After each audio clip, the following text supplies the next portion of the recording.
Hey everyone, welcome to Touchdown BC. My name's Ryan Sullivan. We have an absolutely jam-packed show for you. UBC in Saskatchewan kicked off blackout night in Saskatoon. SFU played the mean nothings of all mean nothings at Dixie State. The BCFC wrapped up their season in a battle of the heavyweights as well. In high school football, Mount Boucherie matched up with St. Thomas More. Before we get to the other goods though, let's head out to the City of Bridges, the Paris of the Prairies if you will, Saskatoon, Saskatchewan. Both teams in need of a win heading into this one. Sean Olsen wishing the refs a good game early. He wouldn't be so kind and calm with the Zebras all night though. UBC early on called for roughing the center on the Saski field goal. Move that ball, that's a first down. Drew Burko then hands off to Shane Buchanan, no problem from 6 yards out. 7-0 Huskies, they strike first. UBC comes right back. Marcus Davis with a huge gain on an amazing catch. He then takes the end around in for the major. It's 7s across the board. Saski would add another major, and then off a brutal snap, a brutal punt ensues, giving the Huskies fantastic field goal position. Denton Kolodzinski makes no mistake. He'd add another before the half runs out. Blackout night is always a special night in Saskatoon. The skies light up, it's beautiful. However, that means that the field fogs up. Due to the post-pyro smoke, this game had a 40-minute delay. When we finally resumed, the smoke may have had a bit of an effect. Carson Williams' pass is picked by Andrew Abs. Look at those abs! A nice pick. Moments later, Jordan Bosa steals the show. He steals Drew Burko's toss. Perhaps another look is in store. That is a play of the year by Jordan Bosa. Fantastic concentration for the fourth-year man out of STM. Some gorgeous thievery by Bosa. It wouldn't result in much though. Let's head to the end of the quarter and Drew Burko finds Bryden Osmond from 7 yards out. Saski goes up 26-10 heading into the final Q. Then on blackout night, the standout rook takes a page out of a Black Keys album and runs right back. And here is Marcus Davis. Finds some room, stays on his feet, and there he goes! Marcus Davis across the 50, the 45, turn it on the Jets, 20, 10, 5, 4, 3, 2, 1, touchdown! Rookie dominating the house, Marcus Davis! It's actually a fantastic song. Then, UBC may get robbed of a few here. Quinn Van Gilswick looks to split the pipes. They call it wide. We take another look. I don't know about that call. UBC down but not done. Williams hits Patrick Bull for a pickup of 20. Brandon Deschamps then charges up the can. That's 15 of his 129 on the ground in this one. Nico Jacobs caps off the drive with a nice grab in traffic at the back of the end zone. T-Birds trail by just 6. Under a minute to go and Shane Buchanan then loses the handle.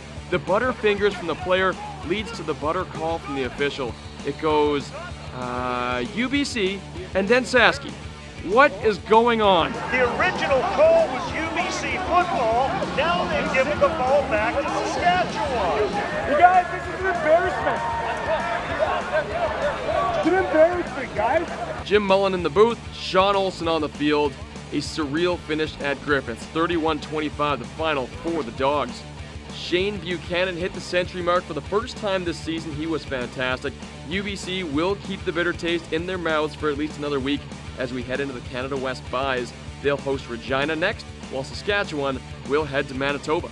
All right, here's a look at your Canada West standings. Calgary tied with Saskatchewan now at 4-1, followed by Alberta and Manitoba. Tied for last, UBC and Regina at 1-4.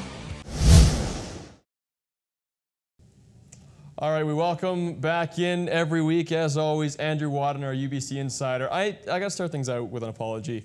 I ripped you pretty good on your clothes last week, and now I look like a seat filler at the Oscars. So I mean, and listen, if you're giving me advice about what I'm wearing, then something's going way wrong. So maybe I should look into it. If you're looking at my fashion, the bar is set very, very low. Very low. Yeah. Let's start where the bar wasn't set that low, coming off a nice win against Alberta. Let's talk UBC. Let's talk Saskatchewan. What's the good out of this game?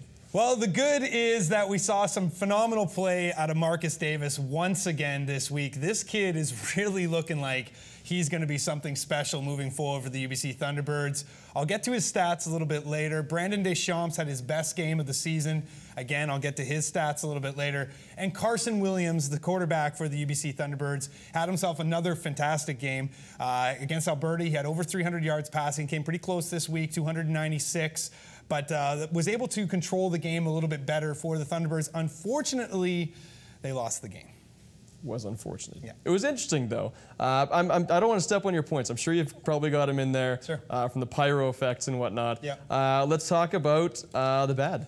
Well, the bad is this, okay? The UBC Thunderbirds need to work on their special teams. They botched 2 snaps, and they didn't have Anthony Balse, who is their first-year center, who was injured this year, or for this game. So they did have they had a couple of different guys snapping the ball, and it resulted in some botched snaps, which ended up putting 14 points on the board for the Huskies. So that was the bad in the game for UBC, but there's something a lot worse that happened in the game. But let's get that in the ugly. This is the ugly? This is the ugly. Don't get too ahead of yourself. All right. The ugly, ahead of the horse. The ugly in this, and I'm sorry, but the refereeing in this game was horrendous. 17 penalties for the Thunderbirds alone, over 200 yards penalized in the game. But the biggest point came with 30 seconds to go. 2nd and 16 for the Huskies. Shane Buchanan, the Huskies running back, runs the ball, ends up fumbling it. And the biggest fumble of them all was the Zebras sitting there going like this because they didn't know where the ball was going to go. One of the Zebras ends up pointing UBC direction. Oh, wait, no, sorry, no. Saskatchewan ends up being Saskatchewan's ball. UBC would have had a chance on Saskatchewan's 33 to get the win, or at least go for the win, and ended up resulting in being Huskies' ball, and that was the ball game right there. So UBC, unfortunately, they can't take the loss and put it all on the shoulders of the Zebras, but they definitely had something to do with it. Yeah, I would say so. I mean, I'm not one to say, you can't make mistakes in the clutch, because everyone knows I've made a few. But if you were reffing at that level, if you're officiating at that level, you've got to have your stuff together. Well, and we've talked about it on Crown Countdown U, and I know you were watching Crown Countdown U this week because you love football. But it's one of these things in the Canada West, and our producer Jim Mullen has talked about it. Of course, he's the play-by-play man for the Shaw Canada West Game of the Week. Every time you go to these different areas in the Canada West, because you've got UBC, you've got places Regina, Saskatoon, it's spread out, right? So you've got regional referees. And sometimes things can, kind of go one-sided, depending on where you are. We've seen it in different areas. It doesn't happen in Ontario as much because Ontario, the referees can travel around in a circuit, and Quebec, same thing. Mm-hmm. Atlantic Canada, they got a little bit of travel there. But it's a real issue in the Canada West, and it's something that they're going to have to look at. Like I said, the UBC Thunderbirds did not lose this game because of the refs, but they definitely had things hindered for them. It's well said. It's very well said. Very political. Nicely done. I like that. All right, let's get to Andrew's top picks of the week, as always. All right, Rashawn Simonize from the Calgary Dinos. This guy has big game capabilities. He didn't have the hugest game for the Dinos this week. 2 receptions, but 101 yards. One of them for 54 yards. And the thing about this that's key is the Calgary Dinos, let's not kid ourselves. They're probably going to win the Canada West this year. They've won the last 6 in a row, and they look very strong. They got Alberta nipping at their heels right now. Yeah, well, we'll see about that. Yeah.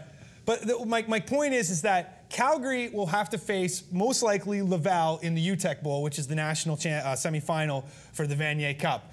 A player like Rashawn Simonize can really open things up against a team like Laval. So he's got the big game capabilities. Against Laval last year in the Vanier Cup, he had a huge play for the Dinos, got them back into Laval's territory, but then he ended up getting injured and sat out the rest of the game, which really wasn't good for the Dinos moving forward because they didn't have that big game player that they could have against Laval. And of course, we saw how things ended with the Rouge et Or winning another national championship. So Rashawn Simonize is my first guy this week. Okay, yeah, keep going. Second guy this week is Brandon Deschamps. Brandon Deschamps had over 1,800 yards of rushing in the last 2 seasons for the UBC Thunderbirds. Going into this game, 172 in 4 games already this season. Had a breakout game, 129 yards on the ground. So That's key. UBC, I mean, hey, we said it. UBC is probably going to be looking at something like 3 wins to get themselves into a playoff spot. And, of course, starting things off with the loss against the Huskies. They got 3 more games to go. So we'll see if they can get Deschamps going again, because he's going to be key for them moving forward. And your final pick. Well, it's Marcus Davis once again. And I just got to rattle off the stats here. I mean, the kid's got 921 all-purpose yards this season. That leads the entire CIS. He's averaging 184.2 all-purpose yards a game right now, and this is a rookie. I mean, you know, fantastic season he's already having. He was the Canada West Special Teams Player of the Week again this week, and it looks like he's probably going to be the CIS one. While we were shooting this, they haven't announced it yet, but I would bet, you know, anything that he'll win it again this week. So Marcus Davis, what can you say? I mean, the kid's just been fantastic, and yeah, I'd really like to see his brother Terrell kind of get into to things a little bit more for the Thunderbirds, but you know, until they can get that going, Marcus is picking up the slack. There you go. His name's Andrew Wadden. He's our UBC insider. After getting destroyed in the border battle by Central Washington 2 weeks ago, SFU finally met a good matchup against Dixie State in Utah. Could Simon Fraser buck the trend and buck that bagel that's right next to them in the standings? Well, let's find out. In need of a spark this week, head coach Jacques Chapdelaine made a switch at quarterback, inserting Tyler Nickel in as their starter, replacing Ryan Stanford. Nickel would hook up with Kyle Kawamoto twice on 3rd down in the second quarter, ending with a 12-yard touchdown to put SFU up front 7-6 before adding a field goal to lead at the half 10-6. Start the third Q, the Clan defense took over as Jordan Herdman, as he's done time and time again, pokes the ball loose right to his twin brother Justin. He scoops it up and he takes it the rest of the way home. 17-6 for the Clan. The defense would not be done as the Clan swarm Red Storm quarterback Ben Longshore in the end zone, resulting in a safety, the greatest call in football. A 13-point lead here for SFU, and again, they weren't done. Earl Anderson on the return here. He takes this one 61 yards all the way to the house. This improves the Clan. Big lead already. 26-6 the score. Still in the third Q. They're not used to being up by this much, but Dixie would not roll over as Longshore connects with Jamal Smith. This is a 37-yard gain. Joel Davis would finish it off. No problem there. Then, following a fumble at the Dixie 5-yard line, the SFU defense would get the ball back as Bibake Upal picks off his first career interception, leading to a 43-yard field goal. This one's from Tiernan Doherty, a career long range. Still, Dixie not going away just yet. Longshore finds Nate Stevens after he got behind the SFU coverage. Then, 2 plays later, and Longshore hits Brock Johnson in the back of the end zone to make it a 29-19 ball game. Following a failed 2-point conversion, Bobby Pospisil would fall on top of that ball as the Red Storm's onside kick attempt fails miserably, helping preserve the victory for SFU, their first of the season. As mentioned, SFU now has 1 win in the win column. They improved to 1-4. They're no longer in the basement. That spot belongs to Dixie State, who falls to 0-5. Next up for the Clan, Idaho State, while Dixie State has a date in Western Oregon. All right, finally, following their first win of the season, 29-19, we welcome in our SFU insider, MCKENZIE Dalgleish. Now, what can you tell us, some post-game thoughts here? Well, as you said, they won their first game, and that was a big key. Last week we talked about it was the Toilet Bowl, 2 winless teams. SFU was able to get out in front early on and held on for the rest of the game. The defense came through, special teams came through, the offense did enough to get the win, and it was a pretty good feeling. Jacques Chapdelaine was happy after the game, speaking with him about how the guys were able to just get that confidence to move forward, get that monkey off their back, so to say, and just a good vibe now. Yeah. Well, what stood out in your mind in this game? The defense stood out. They had 12 tackles for a loss, 4 sacks. They had a fumble return for a touchdown, which got things going in the second half. The defensive line got a safety, bringing down the quarterback in the end zone, and just everything flowed from there. They set the tone. They were able to hold the opposing team, I think it was 15 yards rushing total in the end. So they set the tone. They allowed the offense to take the pressure off the offense, that they didn't think they had to do everything, and the defense was the ones that did it all. All right, SFU now one of the hottest teams in the GNAC, 1 win in a row. Can we get excited here? You'd like to say so, but as I just said, the defense led the way. They did the scoring. The special teams got a 61-yard punt return from Earl Anderson, so they got 7 points there. Tiernan Dockery hit 2 field goals, so the offense only registered 7 points, scoring a touchdown. So 280 total yards of offense is an improvement off their previous averages, but again, proceed with caution here, especially with their upcoming opponent.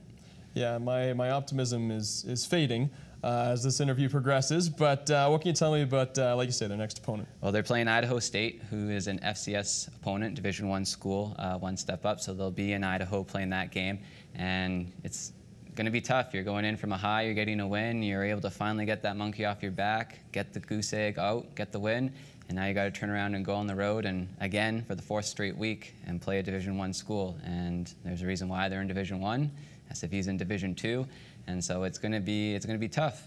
Maybe getting Lamar Durant back like they did this past week for a few plays. He wasn't full go, but he was able to lead the team still in receptions. Getting him back opens up the offense. Cole Tudor ran for over 100 yards, showing that he can kind of be the guy on the offense in the running game.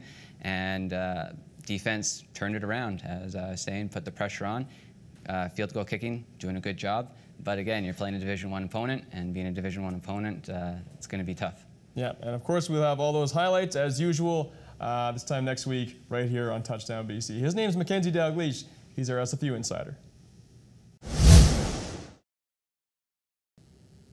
Junior football time. It's the final week in the BCFC, and a few spots have been settled for playoff position. However, most are still jostling and still ongoing. Let's head to Kelowna now, the Apple Bowl, to find out how those Kamloops Broncos fared against the first place Okanagan Sun. Okanagan Sun, Kamloops Broncos. We'll start things out with a nice Cambador toss to Thomas Huber. He does the rest. A 39-yard transaction. He is gone, and the Sun strike first. It's 7 blank. Steve Schuvheila then to Jacob Palmari. This one's a nice 25-yard catch and run, and it ties things up at 7 apiece. Okanagan would concede a safety to make it 9-7 for the Broncos, and Steven Schuvheila would capitalize. Again, this one's to Jesse Neufeld. A 15-yard grab. Broncos go up 16-7. Josiah Joseph into the game for the Sun, and he finds good old Thomas Huber, those trusty hands. A 35-yard catch and run. 16-14 for the Broncos. Alex Bradley then decides to take over. The ground game gets into it. This one's an 8-yard touchdown run. The Sun go ahead. Dylan Fortune then, this one's a 5-yard touchdown run. Still counts the same, 28-16 the score for Okanagan. They would cruise to a 38-17 final. Langley Rams, Valley Huskers. This game has some meaning for Langley, not so much for Valley. They'll like this, though. A nice field goal from Dan Erickson, 44 yards out. He splits the pipes. It's 3-0 for Valley. They're working on a shutout. Jordan Traversy, though, with a 4-yard run for the Rams, make it 7-3. They take the lead. They would then make it a 1-touchdown football game as Steve Thomas hits the 34-yarder, make it 10-3 for the Rams. Valley does get back on the board as Cody Vinish makes the grab. A little fumble. Valley does pick it up in the end zone. That's a touchdown. We got a tie ball game. It's 10-10. Valley then decides to go for the onside kick. The Huskers getting greedy. It's caught by number 88. That's Tyrone Lettingham. Although it does lead to a 3-and-out, it was a very nice play. Langley then takes over this football game. Jordan McCarty hits Malcolm Williams. It's 17-10. Then it's all Nathan Lund all the time. This is a 53-yard scamper. He takes it right down Main Street. 24-10 the score after Nathan Lund given the business. Mario Narte, similar, not quite the same. This one's a 3-yard run. Still counts the same though. Make it 31-10 for the Rams. Jordan McCarty is then going to find Dan English, or Daniel English, if you will. This is a 61-yard transaction, a nice catch and run. He is gonzo. Make it 39-10. And you know what? We might as well keep adding to it. Jordan McCarty feels the same way. He finds Torrey Corrado, the 2014 Argos 6th-round pick, 50 yards all the way to the house. Make it 46-10. We will give Valley One more highlight, though. Kind of the rubber highlight, a little meaningless, but nonetheless, it is very nice. It's Benedict Mohima, one of the finest names in all of the BCFC. He goes 90 yards. Rams win 48-17. VI Raiders, West Shore Rebels, the battle of the island. We'll start things out with a VI touchdown run from Michael Richot. 60 yards. He goes all the way home. A nice way to start the game for the Raiders. West Shore does respond, though. This one's a 29-yard transaction. Nick Spinder taking it down from Hunter Lake. 29 yards, as mentioned, all the way home. We're looking at a 7-7 ball game. The Raiders jump back in front, though. A 4-yard touchdown grab here from Alex Kutretz, courtesy of Liam O'Brien. Then there's a 1-yard touchdown run, courtesy of Liam O'Brien. It's 20-7 for Vancouver Island at the end of the first Q. Raiders keep piling it on in the second. This one's a 2-yard touchdown run by Liam O'Brien. It won't get annoying, I promise. Then a 48-yard touchdown grab from Marshall Cook. He goes all the way to the house. Vancouver Island leading 34-7 at the beer break. Head to the third, same story. It's Marshall Cook cooking up something good. O'Brien hits him. This is an 82-yard transaction. He is gonzo. Cook had himself one heck of a game, and wouldn't you know it, he's got the next highlight as well. He takes this pass. This one's from Kurt Parsons, mind you, a 30-yard catch and run. This one made it 48-7, and they would not look back. That is your final score, 48-7 in favor of the Raiders. And here's a look at your final regular season BCFC standings. All right, our BCFC insider Alex Carrigan is in the house once again. A pretty exciting week here. Basically everybody that won, we figured would win. Exactly. But just give us a rundown. The week that was, the recap. Well, like you said, Ryan, everybody that won this week were people that we expected to win. Everybody who's going to be making it to the playoffs, who just had the last week of the BCFC, everybody in the playoffs that we thought was going to be in there at the first week of the season, they're there. The order is a little funny. Of course, Okanagan, Langley, the 1 and 2 teams. Kamloops surprised a lot of people by getting themselves up to number 3. And VI, they had a bit of a tough year, but they still found a way to make it into the playoffs. It's going to be a great time in the BCFC playoffs. I'm really excited for it, and yeah, really looking forward to it. All right, before we touch on a little preview for the BCFC playoffs, we want to touch on the West Shore Rebels, the Valley Huskers. We're not going to be talking about them for a long time. You're right. We might as well, give them their final respects. Yeah, let's give them some airtime because, like I said, they're not making the playoffs, unfortunately. And they had some pretty good years. Well, they had some pretty good moments this year. They had things to hang their hats on. Unfortunately, just not at the level that we thought that they were going to. Valley, of course, there was a lot of rhetoric and a lot of hype about how they were going to change the structure of the team and become a winning football team. They came out of the year 1-9. And the one win was against West Shore. West Shore came out 2-8, both of those wins against Valley. So if they really want to start making the playoff hunt for the BCFC, if they want to get considered upper echelon teams, they need to start beating the other teams in the BCFC. Yeah, that's what we're shooting for here. Yeah. Now, let's get to that a little playoff preview, because we're going to hit it hard next week. Yeah. But what do you think so far here? Well, I'll just give you a little smidgen of the playoff preview. Okanagan and Langley, they're both very good home teams, and they are both playing at home at 1 and 2. VI Raiders have not looked good against Okanagan. Of course, the matchups are Okanagan versus VI and Kamloops versus Langley. Kamloops came into Langley. They did get spanked, but they look a lot better. They look quite a bit better, even though they've lost 2 straight going into the playoffs. I think that that's going to be a competitive game. Let's hope for Okanagan VI, and let's just get going. I'm really excited to get into this BCFC playoff, and we're hosting the Canadian National Championship this year, so I just want to get it going.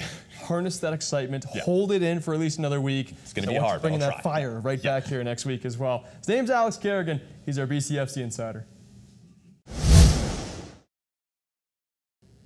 In a battle of the should-be preliminary heavyweights, Mount Boucherie had their plate full with St. Thomas More, or STMC, for those that appreciate good acronyms. Let's head back to the Apple Bowl in K-Town for what should be a pretty good two-sided football game. Start things out on 2nd and 6, knotted at Bagels. Shane Noel takes the rock. and he hits warp speed. He darts through the Bears D. This is a 44-yard touchdown trounce, and it's 7-0 Knights. Terrell Jana then looks downfield, and where is the defense here? JJ Delorier hauls it in, no problem. It's 14-blank STM. This is getting ridiculous in a hurry. Here's where you know luck's not on your side. Jana hits Spencer Moore. Mount B has 40 guys swarm him. The ball pops loose. Matt Duda, he's the halfback, safety, a kicker, and now the new recipient of the gift of the game. It's 21-0 Knights on the run back. Jana, then from the 25, gives it to Shane Noel on the counter, and it's run exactly how it's drawn up. He cuts the outside. He finds daylight. Noel with a fantastic run, put 28 on the board for the visitors. There's a reason Terrell Jana won Player of the Week 7 days ago. He rolls out right here. He has nothing, so he looks cross-body and guns it out awkwardly. It is a jump ball, but it is a touchdown. It's accurate. JJ Delorier with his second major of the game. This makes it 35-blank for the Knights. Boucherie on offense now. A terrible toss to Zach Callahan results in a terrible handle on the ball. It squirts loose right into the hands of Jordan Stewart. He's taking that one home. This thing's over. He takes it back all the way. Never in doubt. 41-0, the final for STM. Now here are the rest of the scores from around BC high school football.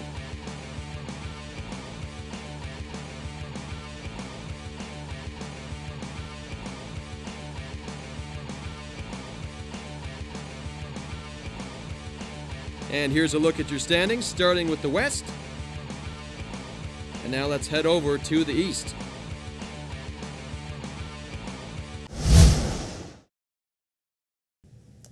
All right, we welcome in our BC High School Football Insider from Football BC, Dino Jeremiah. Thank you so much for joining us. My pleasure. Yeah, much appreciated, as always. We'll start things out with the highlights you just saw. STM just stomping Mount Boucherie at the Apple Bowl. Your thoughts on this game? Again, St. Thomas More is one of those teams. They got great players. They're playing at a high level with Terrell Jana, JJ Delorier. They're really talented and can hit you quick. Big event this weekend. St. Thomas More, Terry Fox. So that's really going to be the tilt to watch. So I'm going to be there.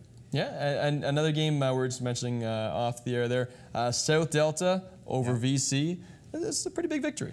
Yeah, huge for South Delta. They made the jump this year into AAA, and their coach Ray Moon, who does a great job with those players, he's got them playing well, and Jack McDonald was one of the standouts. So I think it's really a big win for them because they seem to have a few players that end up leaving their area to go to Vancouver College. So for them to beat them is a real positive for their program.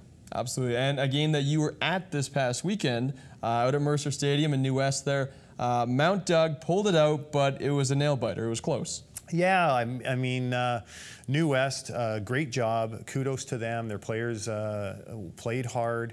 Farhan does a good job preparing them for all games and creating that football culture, so it was a great event. Just Mount Doug, like I said last week, they've won so much in the last few years that they just find ways to win. They've got that winning swagger, and you know, it came down. It was New West making some mistakes, Mount Doug capitalizing, and you know, finishing it off with a win. And again, you know, they are a team to beat. All right, we always like to check in now. What's the latest? What's going on around Football BC? Well, we're excited about the Grey Cup and being able to be part of some of the events that are going to happen in Jackpool Plaza leading up to the Grey Cup. So look for us there, either helping run some clinics for kids or just selling the game of football and hopefully increasing participation. And your Imagine Dragons cover band, they got passed over for halftime. Yeah. We're going to work on it. Okay, it's a work in progress. His name is Dino Jeremiah. He's our BC High School Football Insider every week. All right, everybody, that does it for us here at the Shaw Studios in downtown Vancouver. Thanks for joining us, and thanks for supporting all levels of football throughout our province. I'm Ryan Sullivan, and I'll see you next time.